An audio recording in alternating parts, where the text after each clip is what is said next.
तो चलिए दोस्तों, चित्रकला क्या है दोस्तों, इसके बारे में जानते हैं। दोस्तों, चित्रकला द्विमितीय होती है। जो चित्रकला जो होती है ये द्विमितीय होती है। जैसे दोस्तों, प्रकृति का चित्र, वस्तु का चित्र, व्यक्ति का चित्र, वस्तु का आरेखन। जैसे हम प्रकृति का चित्र बनाते हैं, पेड़ पौधों का चित्र बनाते हैं, वस्तु का चित्र बनाते हैं दोस्तों, किसी व्यक्ति का चित्र बनाते हैं। ये क्या है, एक चित्रकला है दोस्तों।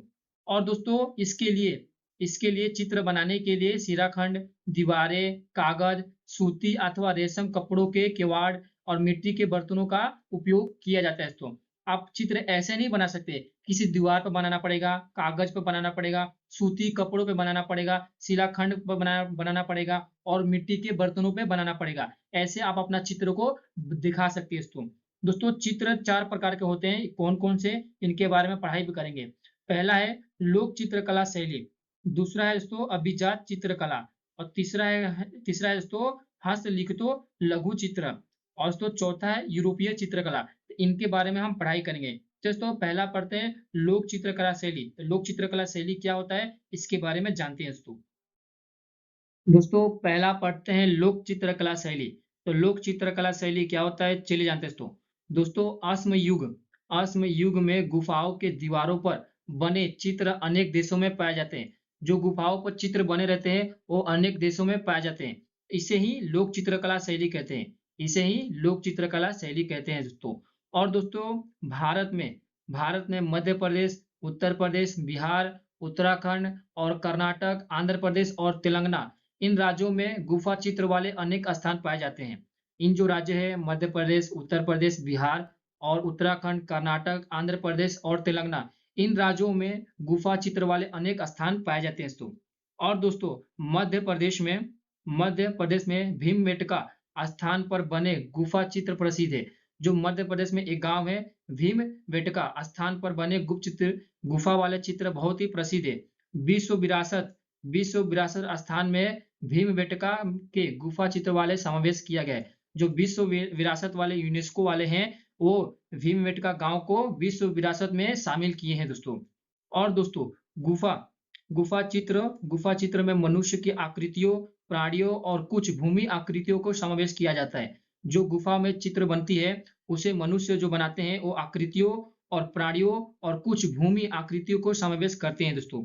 और दोस्तों, इन इन चित्रों में इन चित्रों में काला काला रंग का, लाल रंग का और सफेद जैसे प्राकृतिक द्रव्यों के तैयार किए जाने वाले रंग का उपयोग किया जाता है दोस्तों। किन किन का, काला रंग का, लाल रंग का और सफेद जैसे प्राकृतिक द्रव्यों का तैयार किए गए रंग का उपयोग किए जाते हैं दोस्तों। और दोस्तों, परिवार परिवार में संपन्न होने वाला विवाह में तीज त्योहार के अवसर पर दीवारों पर चित्र बनाना, आंगन में रंगोली बनाना और चित्र की सहायता से आयंख्यों आयंख्यों का व्यक्त करना, मतलब अपने आप को, अपना भावनाओं को व्यक्त करना, ये क्या है, लोक चित्रकला शैली दोस्तों। चलिए दोस्तों, अगला पढ़ते हैं हम। अगला है दोस्तों हंस लिखितो लघु चित्र। दोस्तों, ये क्या है दोस्तों, चले जानते हैं दोस्तों। दोस्तों, हंस लिखितों में बनाए जाने वाले लघु चित्रों का प्रारंभ में फारसी शैली का प्रभाव था। जो हंस लिखितों में बनाए जाने वाले लघु चित्रों में शुरुआत जो था वो फारसी शैली का प्रभाव था दोस्तों। और दोस्तों, दक्षिण के मुसलमान शासकों के आश्रय में दक्षिणी लघु चित्रों की शैली का विकास हुआ।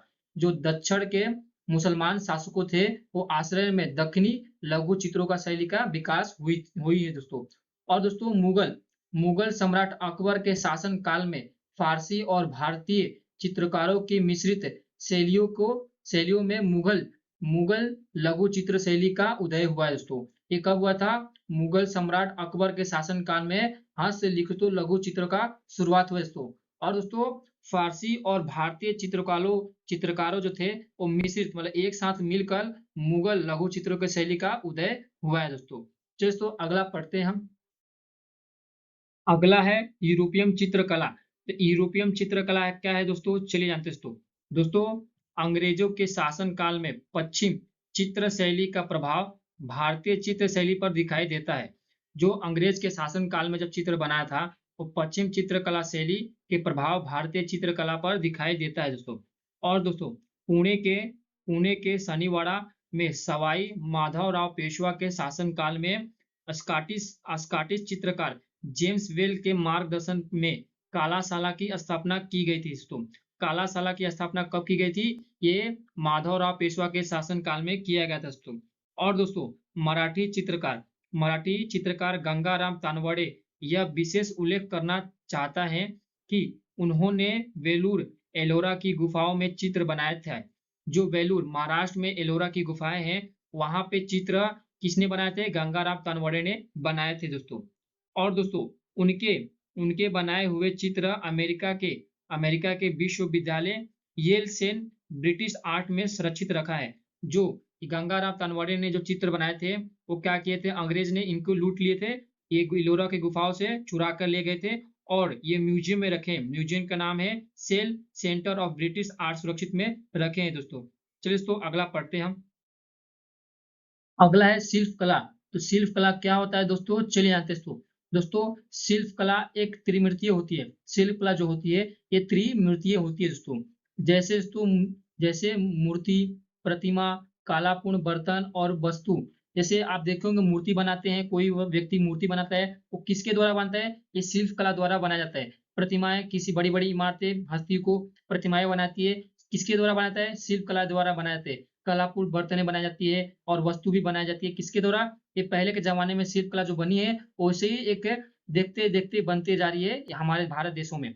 और दोस्तों जैसे इसके लिए क्या उपयोग किया जाता है? पत्थर का उपयोग किया जाता है, धातु जैसे सोना, चांदी, लोहा, तांबा का उपयोग किया जाता है, मिट्टी का प्रयोग करके ये शिल्प कलाएं बनाई जाती है दोस्तों। और दोस्तों वेलूर वेलूर में जो एलोरा गुफाएं हैं, एलोरा गुफा के कैलाश अखंड प्रखंड के उकेरा हुए हैं और उसको क्या बोलते हैं? अद्वितीय शिल्प बोलते हैं। जो आप देखे होंगे एलोरा की गुफा में जो मूर्तियां बनी है वो पत्थरों को काट काट के बनाई जाती है। ये किसके द्वारा बनी है? ये शिल्प कला द्वारा ही बनी है दोस्तों। और दोस्तों सारनाथ में अशोक स्तंभ है जो सिर पर 4 सींग वाले शिल्प पर बनाए आधारित चित्र भारत का राष्ट्रीय चिन्ह माना जाता है। ये आप देख रहे हैं अशोक स्तंभ को देख सकते हैं, जो 4 सींग वाले शिल्प है, ये किसके द्वारा बनाया गया है? ये शिल्प कला द्वारा ही बनाया गया है दोस्तों। चलिए दोस्तों अगला पढ़ते हैं हम। अगला है दोस्तों लोक शिल्प कला शैली। ये क्या होता है दोस्तों? चलिए जानते हैं दोस्तों। दोस्तों चित्रकला के समान ही शिल्प कला भी अस्म युग जितना ही प्राचीन है। जो चित्रकला है वो समान शिल्प कला के अस्म युग जितना ही प्राचीन है दोस्तों। और दोस्तों पत्थर के औजार बनाने का जो प्रारंभ मतलब शुरुआत हुआ है, वो एक प्रकार के शिल्प कला से ही प्रारंभ हुआ है, मतलब शुरुआत है। जो पत्थर के औजार जो बने हैं पहले के जमाने में, वो शुरुआत कब हुआ है? वो शिल्प कला के साथ ही शुरुआत हुआ है दोस्तों।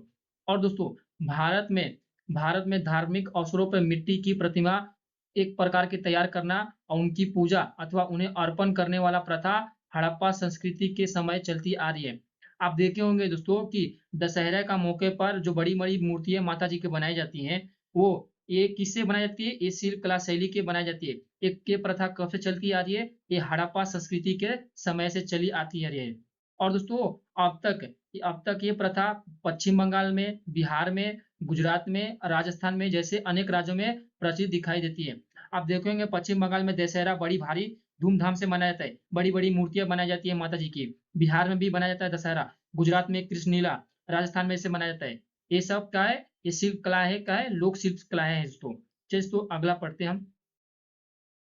अगला है दोस्तों, तो अगला है अभिजात शिल्प कला शैली। ये क्या होता है दोस्तों? चलिए जानते हैं दोस्तों। दोस्तों हड़प्पा संस्कृति की मुद्राएं, पत्थर और कन्यास की प्रतिमा एक वर्ष अथवा उनसे भी अधिक प्राचीन भारत की शिल्प कला की परंपरा रहती दिखाई देती है। ये दोस्तों हड़प्पा संस्कृति की जो मुद्राएं हैं, पत्थर है और कन्यास की प्रतिमाएं हैं जो दिखाई देती है, उनसे भी पुरानी है। उनसे भी पुरानी क्या है? भारतीय शिल्प कला की परंपरा है दोस्तों। और दोस्तों सम्राट अशोक के कार्यकाल में निर्माण पत्थर के स्तंभों मतलब बड़े बड़े पत्थर की इमारतें, भारत में उकरे पत्थरों का शिल्प निर्माण के सच्चे अर्थ का परम देती है दोस्तों, अशोक सम्राट के कार्यकाल में दोस्तों।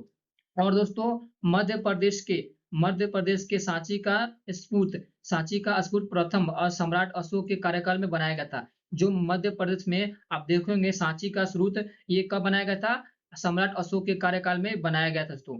और दोस्तों इंडोनेशिया के बोरोबुदुर बोरोदून में निर्माण स्मूथ संसार में सबसे विशाल स्मूथ है। यह स्मूथ का निर्माण 8 से 9 शताब्दी में किया गया था। कब किया गया था? 8 से 9 शताब्दी में ये इमारत को बनाया गया था दोस्तों।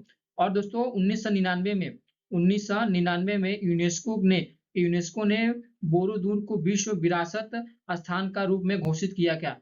जो बोरोदूर में ये इमारत स्मूथ है, वो विश्व विरासत में स्थान कब किया गया था? 1999 में इसको घोषित किया गया था दोस्तों। चलिए दोस्तों अगला पढ़ते हैं हम। अगला है दोस्तों, अगला है भारतीय मूर्ति विज्ञान। तो ये क्या है दोस्तों? चलिए जानते हैं दोस्तों। अफगानिस्तान और आसपास के प्रदेशों में दूसरी शताब्दी में ग्रीक यूनानी और फारसी परंपरा को दर्शाने वाली गांधार शिल्प कला शैली का उदय हुआ है। ये क्या है? ग्रीक यूनानी और फारसी परंपरा को दर्शाने के लिए गांधार शिल्प कला का उदय हुआ है दोस्तों। और दोस्तों पहली शताब्दी से तीसरी शताब्दी के बीच कुषाणों के कार्यकाल में मथुरा शिल्प कला शैली का उद्गम हुआ है। किसके काल में? कुषाणों के कार्यकाल में मथुरा शिल्प कला का उद्गम हुआ है दोस्तों। और दोस्तों देवी प्रतिमाओं का प्रयोग किए जाने वाले कल्पना पहली बार कुषाणों के सिक्कों पर दिखाई देती है। जो देवी प्रतिमाओं का उपयोग किए जाने वाले कल्पना पहली बार कब किया गया है? कुषाणों के सिक्कों पर दिखाई देता है दोस्तों। और दोस्तों गुप्त साम्राज्य के कार्यकाल में भारतीय मूर्ति